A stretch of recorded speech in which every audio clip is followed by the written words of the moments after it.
Hello, friends. Welcome back to Get Ready with America. My name is SJ, and, you saw the video title. I'm not sure how to gracefully transition into this. Yeah, this might be my last video.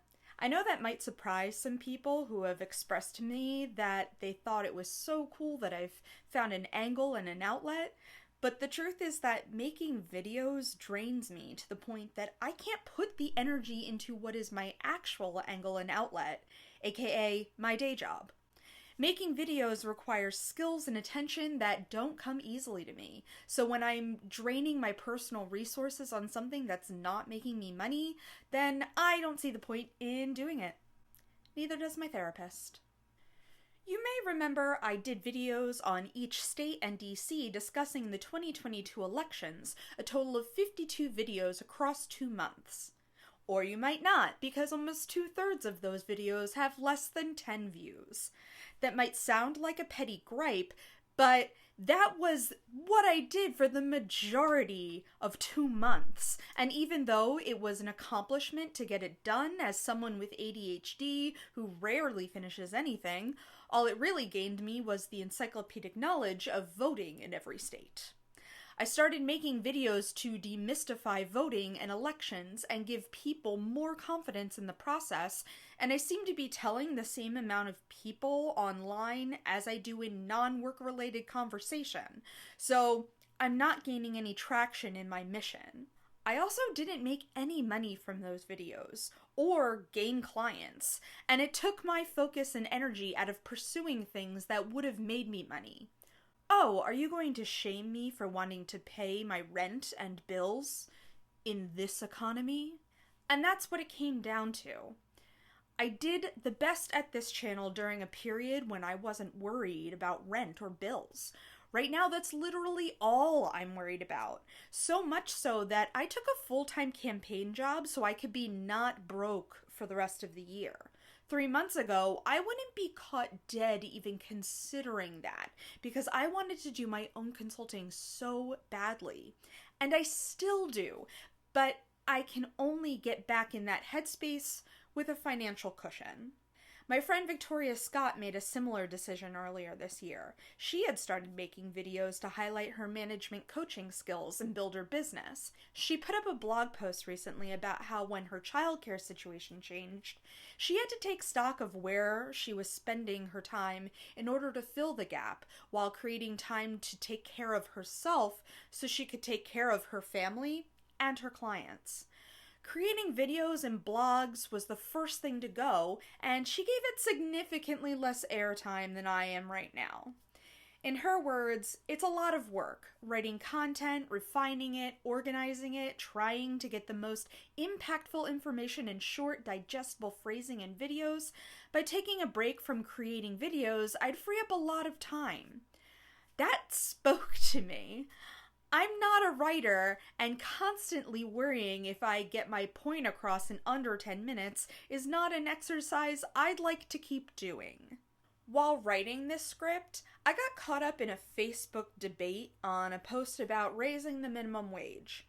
There are a lot of people who don't really understand what time equals money means. Time is a finite resource, and humans can only healthily do so much within the window of time given to us. When you can spend your time advancing your education or going to networking events, that's likely because you have enough other life resources covered. The argument that people need to just get the skills necessary to make a bigger paycheck instead of relying on the minimum wage being raised is made by people who have always had enough life resources covered. They're telling people to use their time in a way that's not practical for their lives. Why the hell do you think people are working minimum wage jobs? For fun? No, they obviously need the money they're earning from that job to cover life resources. They don't have time to acquire skills that'll help them earn more money. They pretty much just have time to earn money, take care of their other life responsibilities, and sleep. Time equals money. Or your available capacity equals your earning potential, and people with a diminished capacity are screwed right now. Success on YouTube is quite similar. If you have the time because you have the resources, whether it's years on the platform, an existing following from previous work, a partner or family member that can cover you financially, a partner in the project, or you have an educational or professional background in video and marketing, you have a leg up. I totally thought this was going to be so much easier after just watching YouTube. Or maybe your resource is a brain not plagued by mood or executive function disorders. Having none of those resources, it's been very hard. It was always my hope to pay someone to edit or write scripts or post on social media or anything to take some pressure off myself. That's the number one thing you're advised. Outsource. But that takes money, and I don't even have that in my pocket from other means to pay another person. I'm having trouble maintaining my life with a well enough paying full-time job in this moment in time because everything is so expensive. So I'm opting to stop doing this thing that is all time suck and no reward because it's too much. And I want more people to give themselves that permission for whatever your project is that doesn't seem to be worth it right now. We are starting to move beyond hustle culture, and you can jump off the train now. I really wish this channel could work. I wanted it to be a portfolio showcasing my knowledge of campaigning and electoral procedures and my charm. I'm so passionate about this work that before I insinuated that the encyclopedic knowledge of voting in every state was a dumb party trick, but I do love it. I genuinely believe in people being part of the democratic process to bring about change so our available capacity can grow. And I also genuinely love nailing a ridiculous eyeshadow concept. Iowa corn? Orcas for Washington? This ridiculous niche idea does spark joy, and I absolutely had the desire to make it something. I even paid for a masterclass with Chelsea Fagan of The Financial Diet to see if there was some brilliant tactic that could kick things in gear. To be fair, there might have been, but I was already in a pretty dark place when I was taking that class. I did, however, make a YouTube friend.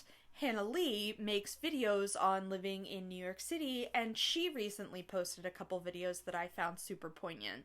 First, she posted about her first month being monetized on YouTube and went through the process and figures. Spoiler, she didn't make much. Also, spoiler to all my friends who think I was making some sort of money off of this, I 100% was not.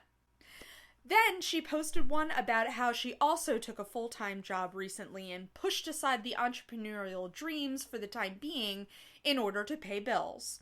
I was so relieved to hear her story and get validation in having to take that path because things are so bad right now. How bad are they? I read an article about Bo Jackson paying the funeral costs for the families in Uvalde, and Governor Abbott's quote was, "The true spirit of our nation is Americans lifting up one another in times of need and hardship." And all I thought was, the true spirit of our nation is people falling into financial ruin, handling the death of a family member. And that's not just a right now thing. People have been paying for and fixing what they can a bit at a time because that's all they can afford, and then they're drowned in financial ruin when one really bad thing happens. A car accident, a house fire, a cancer diagnosis, the death of their child in a school shooting.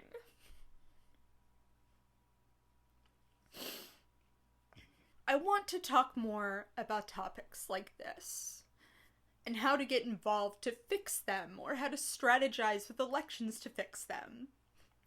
I wrote and recorded a whole video after the Uvalde shooting that seemed insincere, just because so much is going on,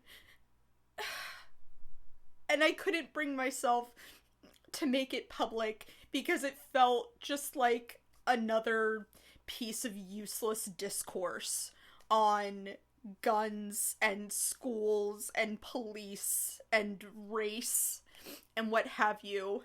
And it's exhausting to create content about that space in this space nowadays.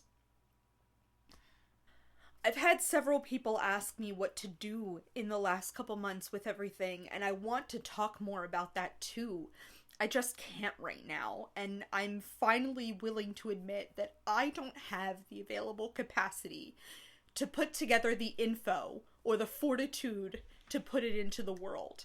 I can't even give this explanation when someone asks me what to do or how my videos are going in conversation. So I'm going to start texting this link to the video if anyone asks me to save me from the mental anguish. I literally would have to make this channel my full-time focus while also getting help from at least one person on a part-time basis to get it somewhere significant to justify even doing it right now. And I'm not willing to do that. I'm not willing to just have it be a fun side thing either, because I don't particularly enjoy several parts of the process. I don't aspire to be a YouTuber or a content creator. I aspire to get more people to vote, and I hoped YouTube could help me do that. But it turns out that working for well-funded political entities is the viable option. Maybe I'll start posting again someday when I'm in a better headspace, less cynical of the process and willing to do the things I know I should to potentially get some more exposure. At the end of the day, I'm a nobody slapping bright eyeshadow on and geeking out about vote by mail. My stuff's getting buried in the algorithm, and I accept that. I will also totally sell out, and I know I have mutuals with folks at Crooked Media, so please hook me up. Thank you for indulging this rant. If you want to get involved to make anything in this goddamn country better, pick a topic you want to focus on, like abortion access or gun control or education, then look for local opportunities. Many national organizations you've probably heard of have local chapters that you can join, and lots of grassroots groups that are hyper-local already exist. Everyone is looking for people to help talk to voters right now, and that is literally the best thing you could possibly do, I swear to God. And not sending a postcard. I'm talking having full-fledged conversation in person, over the phone, or over text. Please join an organized effort to directly speak to targeted voters about the upcoming elections and the candidates and the nitty-gritty of what's at stake. Legit, the best thing you could do. That's all from me for now. Take care.